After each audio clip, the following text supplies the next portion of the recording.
नमस्कार प्यारे बच्चों, आपका जीआरपी मैथमेटिक्स यूट्यूब चैनल पे हार्दिक स्वागत है। आज अपन एक नया टॉपिक स्टार्ट करने वाले हैं और 10th क्लास का रहेगा वो टॉपिक, जिसमें पहला जो चैप्टर है वो है वास्तविक संख्या यानी कि रियल नंबर्स। और आपने रियल नंबर के बारे में पढ़ा होगा और उससे पहले जो पीछे जो चीजें हैं वो आपने 9th क्लास में कवर की है। जैसे संख्याओं के बारे में आपने अध्ययन किया था पहले चैप्टर के अंदर, तो उसमें आपने सीखा कि प्राकृत संख्याएं हैं, पूर्ण संख्याएं हैं, पूर्णांक संख्याएं हैं, है ना। और सम संख्या, विषम संख्या, इन मतलब परिमेय है, परिमेय, भाज्य, अभाज्य आदि संख्याओं के बारे में आपने जरूर पढ़ा होगा। और आपने एचसीएफ, एलसीएम निकालना भी सीखा होगा। तो आज अपन एक नई चीज पढ़ेंगे। वैसे तो नई है नहीं, पुरानी है। वैसे अपन विभाजन क्रिया प्रक्रिया जो अपन करते आ रहे हैं, लेकिन उसमें अपने को नाम नहीं बताया गया पहले, ठीक है ना, कि ये कौन सी विधि पे काम करता है, किसने दिया, कैसे काम करता है ये, ठीक है। तो उसी आधार पे आज अपन एक ऐसी चीज पढ़ेंगे जिसमें एल्गोरिथम और प्रमेय का होती क्या है उसके बारे में अध्ययन करने वाले हैं। तो पहला ही चैप्टर है 10th क्लास का, उसके बारे में अपन आज अध्ययन करेंगे। पूरा अध्ययन नहीं करेंगे, ऑन फॉर इन दो चीजों पर अध्ययन करेंगे, ये चीज काम कैसे करती है, आपको पढ़ना कैसे है, इस हिसाब से, ठीक है। तो स्टार्ट करते हैं अपन। ये मैंने पहले लिख लिया है क्योंकि जब अपन लिखना स्टार्ट करेंगे तो टाइम लगेगा, ठीक है, ताकि वीडियो अपना छोटा हो। एल्गोरिथम और परिमेय। एल्गोरिथम होता क्या है और परिमेय होती क्या है, मैं आपके ऊपर लाइन टू लाइन चीजें समझा देता हूँ क्या काम करना है। देखो, एल्गोरिथम सुपरिभाषित चरणों की एक श्रृंखला होती है जो एक विशेष प्रकार की समस्या को हल करने की प्रक्रिया या विधि प्रदान करती है। तो एल्गोरिथम क्या होती है कि एक सुपरिभाषित चरणों की एक श्रृंखला होती है जो अपने को यानी कोई भी काम करने के लिए अपने को एक विधि प्रदान करती है या फिर अपने को प्रक्रिया प्रदान करती है।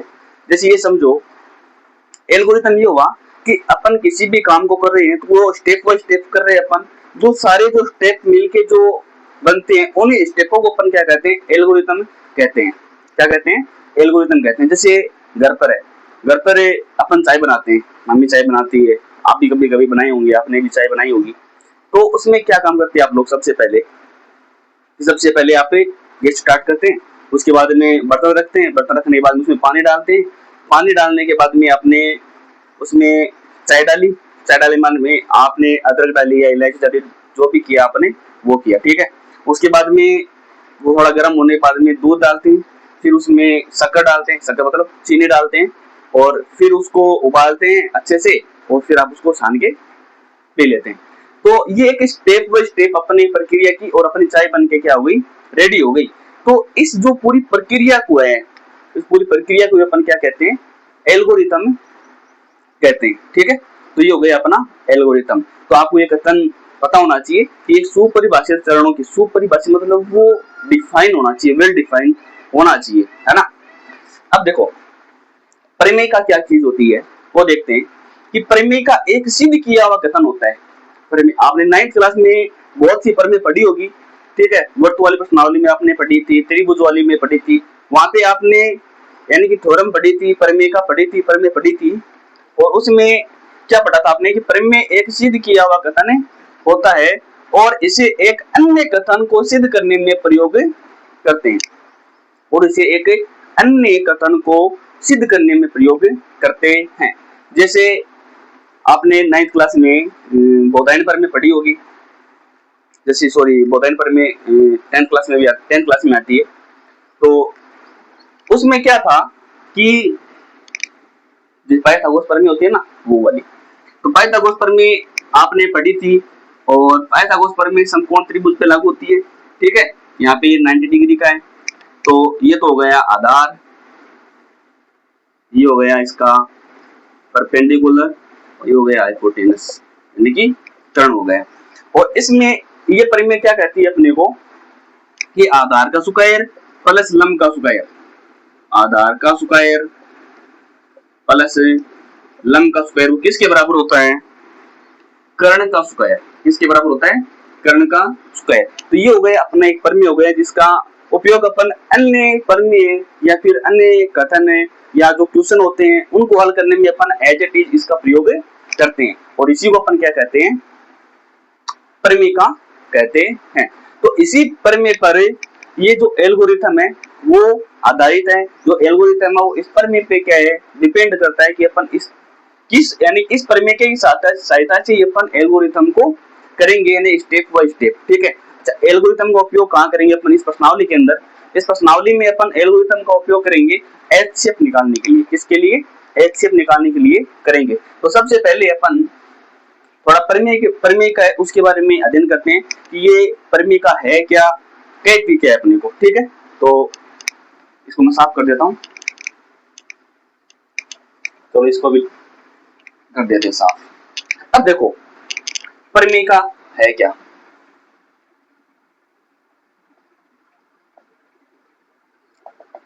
तो अपन पढ़ रहे हैं रियल नंबर, वास्तविक संख्याएं। तो इसमें इसका कथन क्या रहेगा कि यदि दो धनात्मक पूर्णांक, यदि दो धनात्मक पूर्णांक ए और बी हो तो ए और बी हो तो क्यू व आर दो पूर्ण संख्याएं इस प्रकार विद्यमान है कि, तो अद्वितीय यहाँ पे लिख लो। तो अद्वितीय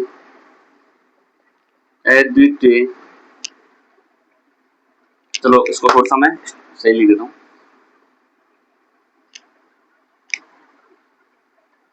हो तो अद्वितीय पूर्ण संख्या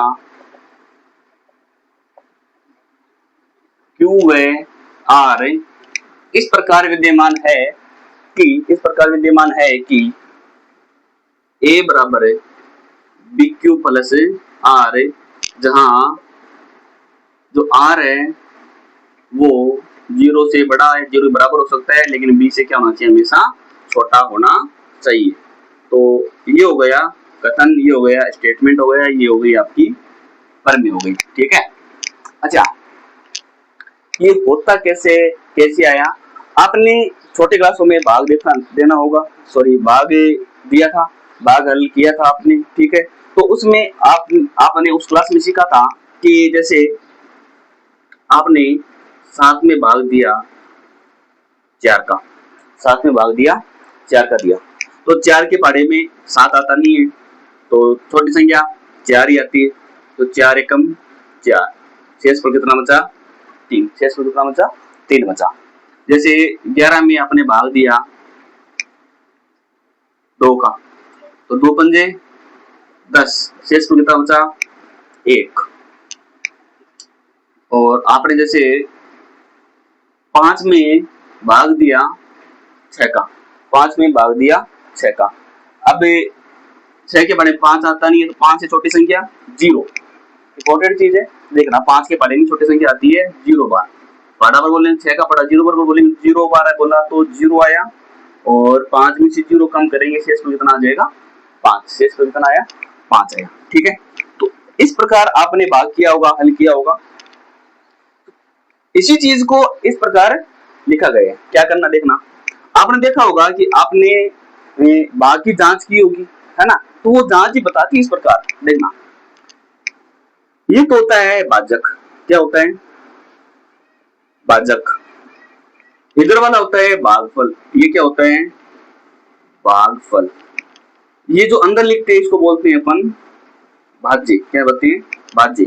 इसको बोलते हैं अपन शेषफल, रिमाइंडर यानी कि शेषफल। ये हो गया शेषफल। ठीक है। अब देखो, यदि आपने भाजक को भागफल से गुणा किया, यानी कि 4 को 1 से गुणा किया, 4 को 1 से गुणा किया, और शेषफल आपने यदि 3 जोड़ दिया, शेषफल यदि आपने 3 जोड़ दिया, तो आने वाला आंसर क्या आएगा? 4 एकम 4 प्लस 3 कितना आ गया? 7, जो किसके बराबर है? भाज्य के बराबर है। तो आप इसको आप इस प्रकार लिख सकते हैं, यानी कि 7 को आप इस प्रकार ही लिख सकते हैं, इसके अलावा किसी प्रकार से आप 7 को नहीं लिख सकते, क्योंकि यहाँ पे अद्वितीय नाम आया था और अद्वितीय का मतलब ये हुआ कि इसके जैसा कोई और नहीं है, केवल और केवल आप इसी प्रकार से लिख सकते हैं। ठीक है, तो इसको आप इसी प्रकार से लिख सकते हैं। तो ये चीज समझ में आई होगी आपको। और ये हमेशा देखो अपने 4 और 7 लिया, ये हमेशा क्या होना चाहिए, 2 धनात्मक पूर्णांक होने चाहिए, यानी कि यहाँ पे ये तो हो गया a और ये हो गया b, ये हो गया a और ये हो गया b, यानी कि a बटा b करते हैं अपन, यानी a भाग b करते हैं। तो अंदर वाला तो a ये है b, और इसको बोलते हैं अपन r और इसको बोलते हैं अपन q, क्वोशिएंट यानी कि ये हो गया अपना भागफल, रिमाइंडर यानी ये हो गया अपना शेषफल। जो अपने पास दो संख्याएं थी 5 और 6, ये हो गया a और b। अब यहाँ पे देखना, यहाँ पे क्या हो रहा है कि 5 दूनी 10, तो आप 11 को कैसे लिख सकते हैं कि आपने 2 गुणा 5 किया और प्लस में कितना किया 1, प्लस में कितना किया आपने 1, जिसको अभी आप ऐसे लिख सकते हैं या फिर डायरेक्ट भी लिख सकते हैं, कोई दिक्कत नहीं है। तो 5 दूनी 10, 10 और 1 11, तो इस प्रकार अपन ने लिखा इस चीज को। तो यहाँ पे देखना a 11 तो हो गया a, ये तो हो गया a, 2 हो गया यहाँ पे b, 5 हो गया q, 1 हो गया r। क्या हमने सबसे पहले यही तो लिखा था, यही लिखा था, दिखाई दे रहा है क्या, ज्यादा नीचे आ गया क्या, एक सेकंड, अभी सही दिखाई दे रहा है। ठीक है, यानी कि आप 11 को a लिख सकते हैं, 2 को ये हो गया b, 5 हो गया q, प्लस का ये हो गया r, यानी कि ये तो हो गया a, 2 हो गया b, जो भागफल आया था उसको बोलते हैं q, जो शेषफल बचता है उसको बोलते हैं r। यहाँ पर भी देख सकते हैं कैसे, देखना कि 6 को कैसे लिखा जा सकता है। आपने लिखा 6 गुणा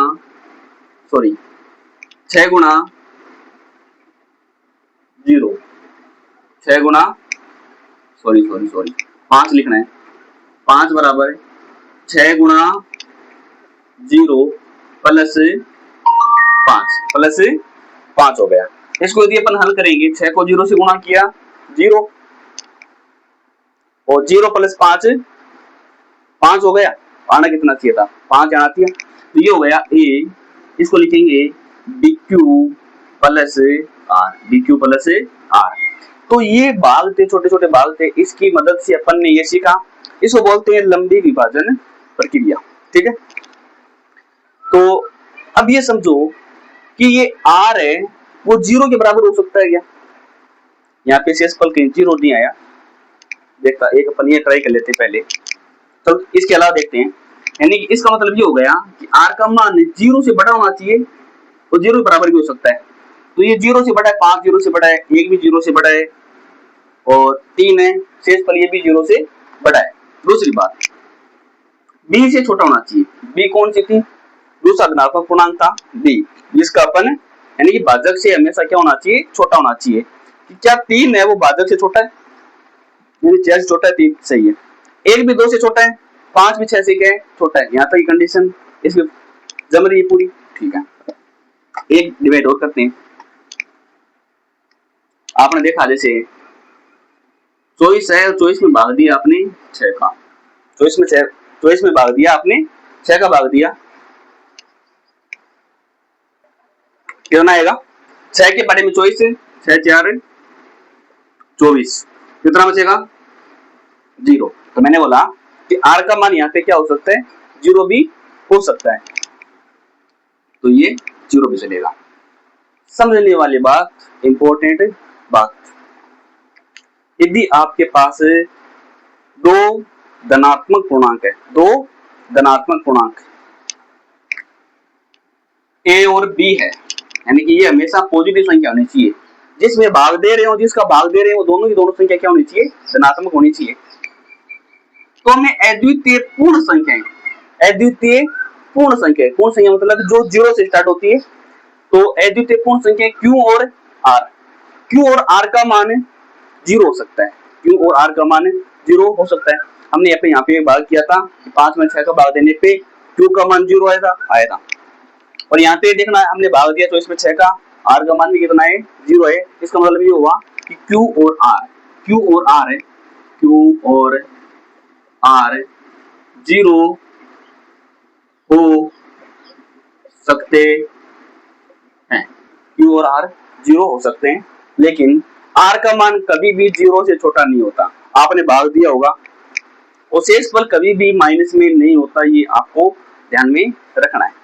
और यदि फिर आ गया अपना B, यानी कि ये वाला, और ये क्या होता है, ये दूसरी संख्या होती है, यानी कि छोटी संख्या होती है जिसमें अपन विभाजन क्रिया करते हैं। जैसे ये तो हो गया A और ये हो गया B, यानी कि A में अपन ने B का भाग दिया, आपको Q मिला और आपको इधर R मिला। तो ये था अपना परिमेय का, इसको बोलते हैं विभाजन, परिमेय का बोलते हैं। और इसी का उपयोग अपन बार बार करके, इस विधि का उपयोग अपन बार बार करेंगे, जो अपने 2, 4 या 5 या 6 स्टेप या 3 स्टेप या 2 स्टेप में भी आंसर आ जाता है। HCF ज्ञात करने के लिए अपन इसका प्रयोग करेंगे। तो अपन HCF क्या होता है उसके लिए थोड़ी सी अपन चर्चा कर लेते हैं, और इसका उपयोग अपन बार बार करने वाले हैं। तो देखते हैं, ये बहुत इंपॉर्टेंट चीज है। ये परिमेय का और एल्गोरिथम का कॉन्सेप्ट समझ में आ गया होगा।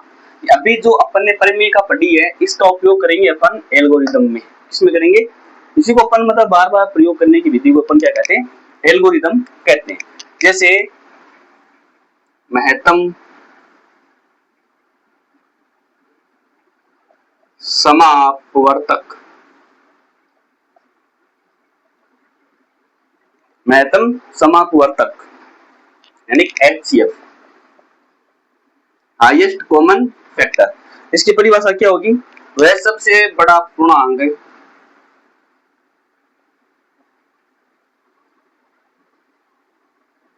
वह सबसे बड़ी संख्या, से लिख दो, वह सबसे बड़ी संख्या जो दी गई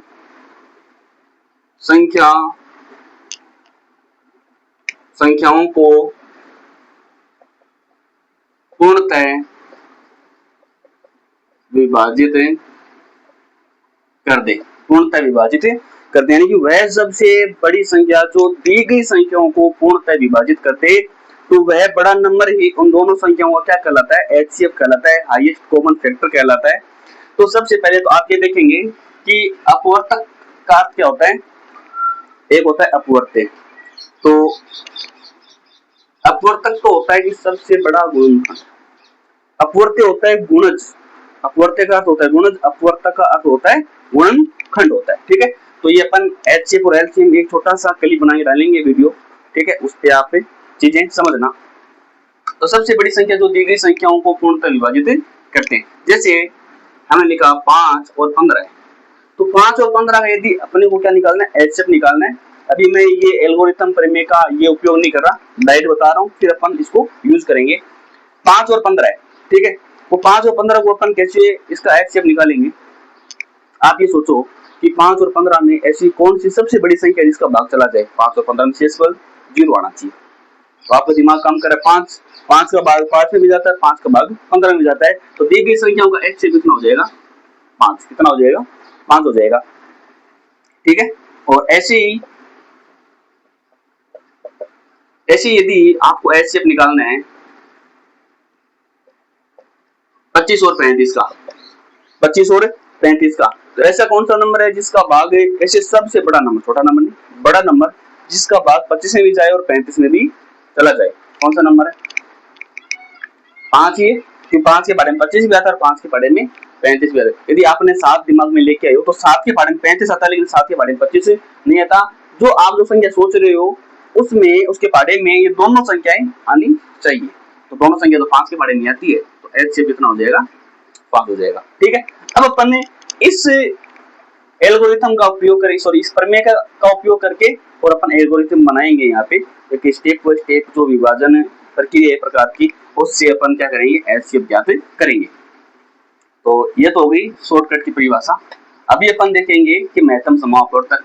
तो आपको ये पता होना चाहिए कि इस प्रमेय का जो उपयोग है, एल्गोरिथम का जो उपयोग है, जैसे देखो एक प्रकार से बोलूं तो प्रमेय का और एल्गोरिथम दोनों प्रकार से ये अपन एक मान सकते हैं इसको, ठीक है, लेकिन होता नहीं है एक, क्योंकि ये तो एक विधि होगी इसको इस पर डिपेंडेड, और ये एक अलग से एक कथन हो गया सिद्ध किया हुआ। ठीक है, अब देखो जैसे इसमें मैंने बोला कि एक सुपरिभाषित चरणों का एक सिस्टमेटिकली एक ढंग होता है, कथन वो होता है, तो उससे अपन हल करेंगे इसको। जैसे 5 और 25 है ना, और 5 और 25 का अपने को क्या निकालना है, एचसीएफ निकालना है। तो कैसे हल करेंगे, सबसे पहला स्टेप यहाँ पे आप क्या लिखेंगे, यहाँ ए बराबर तो आपने मान लिया 25, ए बराबर हमेशा सबसे बड़ी संख्या माननी है, बी बराबर कितना है इधर आपने मान लिया 5। तो आप जानते हैं क्योंकि आपको क्या करना है,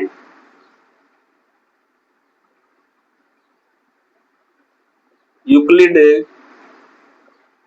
विभाजन परमेका से, यूक्लिड विभाजन परमेका से, यूक्लिड विभाजन परमेका क्या है, ए बराबर बी क्यू प्लस आर। ये तो पहला स्टेप आपका क्या आएगा, ए का मान सबसे बड़ी संख्या कितनी है 25, बी का मान 5। अब बताओ मेरे को कि 5 के पहाड़े में 25 आता है क्या, आता है, कितनी बार बोलने पे आता है 5 बार, आपने लिखा गुणा में 5, शेष कितना बचा 0। तो क्या आपका पहले स्टेप में आंसर आया नहीं आया, कैसे, यदि हाँ आपको ये स्टेप तब तक हल करना है जब तक आर का मान क्या नहीं आ जाए, 0 ना आ जाए। ठीक है, तब क्या करना है, आपने इस 5 का भाग दिया था, तो ये वाला 5 ही आपको क्या कहलाएगा, एचसीएफ कहलाएगा, क्या कहलाएगा, एचसीएफ कहलाएगा। ठीक है, तो इस प्रकार से अपन यूक्लिड विभाजन परिमेय के उपयोग से और एचसीएफ निकालते हैं। जो अपन ये पूरी प्रक्रिया की ना, इसी प्रक्रिया को अपन क्या कहते हैं, एल्गोरिथम कहते हैं। एक नंबर और लेते हैं, जैसे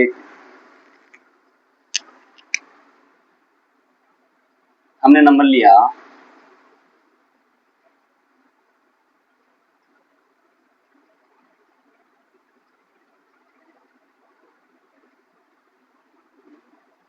75 और